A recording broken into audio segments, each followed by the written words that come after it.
नमस्कार दोस्तों, स्वागत है आपका अपना चैनल पीके सॉल्यूशंस में। तो फ्रेंड, वीडियो स्टार्ट करने से पहले मैं बता देना चाहता हूं कि आज 26 फरवरी आरआरबी एनटीपीसी का कोई भी एग्जाम नहीं है।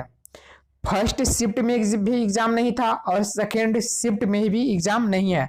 मतलब कहने का मतलब है कि आज 26 फरवरी एनटीपीसी का एग्जाम है ही नहीं, है ना। और एनटीपीसी का 27 फरवरी का एग्जाम है, यानी कि कल आपका कल एनटीपीसी का एग्जाम है, आज नहीं है। बस ये वीडियो बनाने का बस मकसद यही है कि आपको रिवाइज हो जाए प्रश्न, और यहाँ से एक दो प्रश्न आपको रिपीट ही हो जाएंगे। और जान ही रहे कि आपको एनटीपीसी में कितना ज्यादा प्रश्न रिपीट हो रहा है, तो यहाँ से प्रश्न आपको रिपीट होंगे, है ना। तो चलिए वीडियो का स्टार्ट करते हैं। वीडियो स्टार्ट करने से पहले अगर हमारे चैनल पर नए होंगे तो चैनल को सब्सक्राइब कर दीजिएगा, बगल में बेल आइकन को प्रेस कीजिएगा ताकि हमारे वीडियो का नोटिफिकेशन आपको सबसे पहले मिल सके। गाइज, पीडीएफ का लिंक डिस्क्रिप्शन में मिल जाएगा। पीडीएफ ज़्यादा इंपॉर्टेंट होता है, तो पीडीएफ आप डाउनलोड कर लीजिएगा। चलिए स्टार्ट करते हैं। फर्स्ट क्वेश्चन में लाया हूँ, डब्ल्यूटीओ के सदस्य की संख्या कितनी है और 2018 में कितने जुड़े। डब्ल्यूटीओ की सदस्य की संख्या कितनी है, तो कितनी है 164। कितना 164 है ना, 164 इसका बिल्कुल करेक्ट आंसर होगा। डब्ल्यूटीओ की स्थापना पूछा जा सकता है, कई बार पूछा भी है। तो 1995 में इसका स्थापना हुआ था। इसका हेड क्वार्टर भी पूछा जा सकता है, तो हेड क्वार्टर कहाँ है, जिनेवा में इसका हेड क्वार्टर है, ठीक है। डब्ल्यूटीओ का हेड क्वार्टर कहाँ है, जिनेवा में। डब्ल्यूटीओ का फुल फॉर्म बहुत ज्यादा इंपॉर्टेंट है, मैंने एक बार नहीं बहुत बार मैंने बताया भी है। आप लोग हमें कमेंट बॉक्स में डब्ल्यूटीओ का फुल फॉर्म जरूर बताइएगा। जो भी वीडियो देख रहे हैं, डब्ल्यूटीओ का फुल फॉर्म आप कमेंट बॉक्स में जरूर बताइएगा, मैंने बहुत बार आपको बता भी दिया है। चलिए बढ़ते हैं नेक्स्ट प्रश्न की ओर। नेक्स्ट प्रश्न है आपको, डीआरडीओ के 2018 के अध्यक्ष कौन थे। डीआरडीओ के 2018 के अध्यक्ष कौन थे, तो कौन थे, डॉक्टर सतीश रेड्डी। कौन थे, डॉक्टर सतीश रेड्डी इसका बिल्कुल करेक्ट आंसर होगा। डीआरडीओ के 2018 के अध्यक्ष डॉक्टर सतीश रेड्डी। चलिए समझ गए। नेक्स्ट प्रश्न की ओर बढ़ते हैं। नेक्स्ट प्रश्न है, प्रार्थना समाज की स्थापना किसने की थी। प्रार्थना समाज की स्थापना किसने किया था, तो आत्माराम पांडुरंग ने किया था प्रार्थना समाज की स्थापना। समझ गए। बढ़ते हैं नेक्स्ट प्रश्न की, देखते हैं। अखंडता, पथ निरपेक्षता, समाजवाद किस संविधान के तहत जोड़े गए। देखिए, अखंडता, पथ निरपेक्षता, समाजवाद तीनों की संविधान के तहत आपको जोड़े गए हैं। तो किसके, 42वां 1976 में, ठीक है ना, 42वां संविधान संशोधन के तहत जोड़े गए हैं, ठीक है ना। चलिए बढ़ते हैं नेक्स्ट प्रश्न की ओर। नेक्स्ट प्रश्न है, घूमर लोक नृत्य किस राज्य का है। घूमर लोक नृत्य किस राज्य का है बताना है, तो किस राज्य का है, राजस्थान का है, ठीक ना। घूमर लोक नृत्य राजस्थान का है। नृत्य से प्रश्न आ रहे हैं, लोक नृत्य से बहुत सारे प्रश्न आ रहे हैं, तो उसको पूरे पढ़ के जाइएगा। हर शिफ्ट में कभी कभी देखने के लिए मिल रहा है, तो पढ़ लीजिएगा। नेक्स्ट प्रश्न है, बांग्लादेश की सीमा कौन से राज्य से नहीं लगता है। बांग्लादेश की सीमा कौन से राज्य से नहीं लगता है, मैं यहाँ पे आपको बताने वाला हूं कि कौन से राज्य से लगता है। आपको लगता है वाले जान लीजिएगा, तो नहीं लगता वाले आप ऑटोमेटिक ऑप्शन काट सकते हैं। चलिए देखते हैं, आपको लगता किससे है।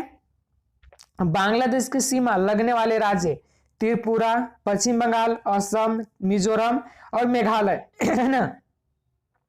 ये इतना के साथ आपको बांग्लादेश की सीमा लगता है और नहीं लगता है, तो इससे ज्यादा अगर इससे अलावा एक ऑप्शन दिया हो रहेगा तो उसको आप आसानी से कर सकते हैं। इससे अलावा एक और ऑप्शन दिया रहेगा, वही आपका करेक्ट आंसर होगा। चलिए समझ गए। बढ़ते हैं नेक्स्ट प्रश्न की ओर। नेक्स्ट प्रश्न आपका, पूमा के ब्रांड एम्बेसडर कौन है। पूमा के ब्रांड एम्बेसडर कौन है, सुनील छेत्री। समझ गए। नेक्स्ट प्रश्न, डब्ल्यूटीओ के पहले नया नाम क्या था। डब्ल्यूटीओ के पहले नाम क्या था, नया नाम क्या था।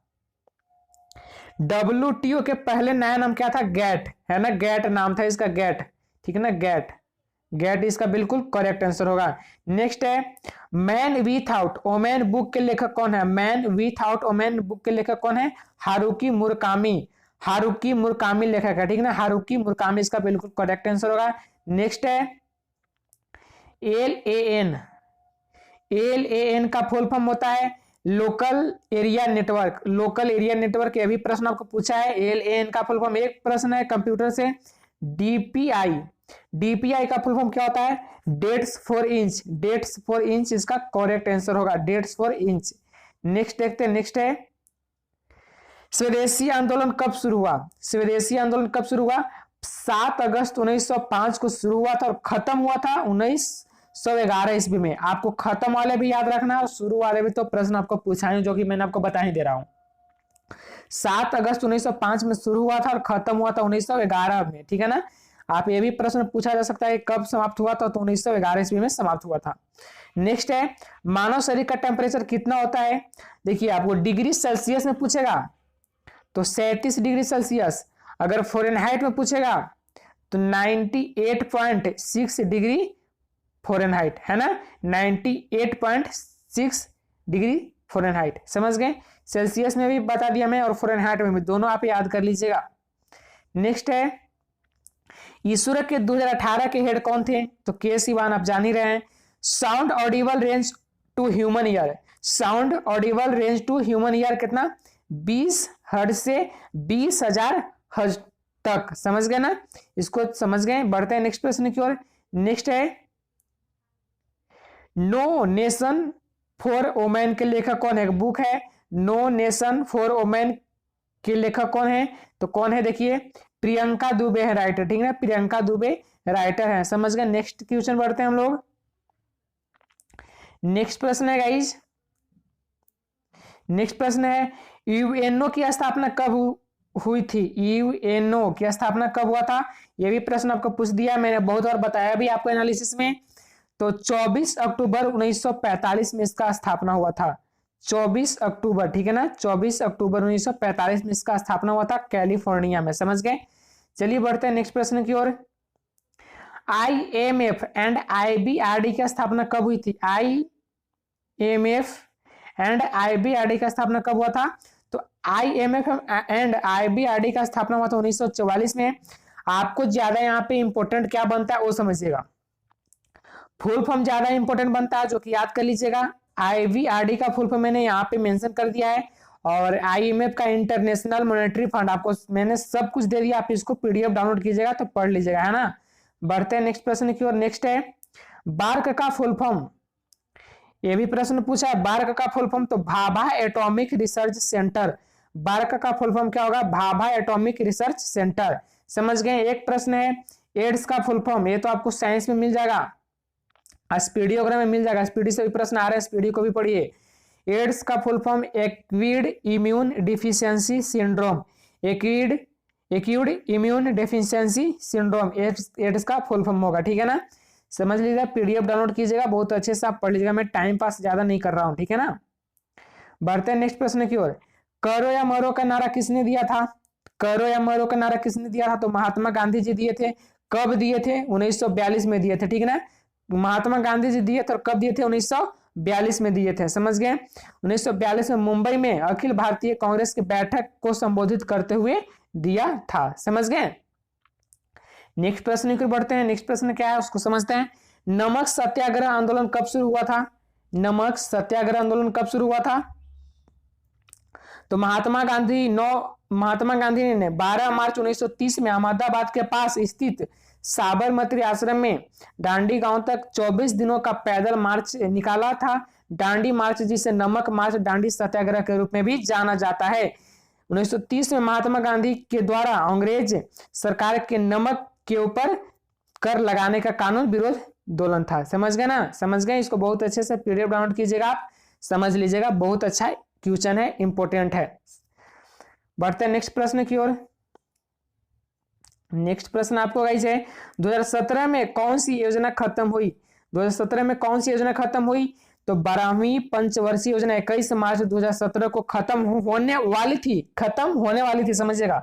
लेकिन मंत्रालय ने को अपने कामकाज निपटाने के लिए आखिरी पंचवर्षीय योजना को 6 महीने का विस्तार दे दिया। समझ गए।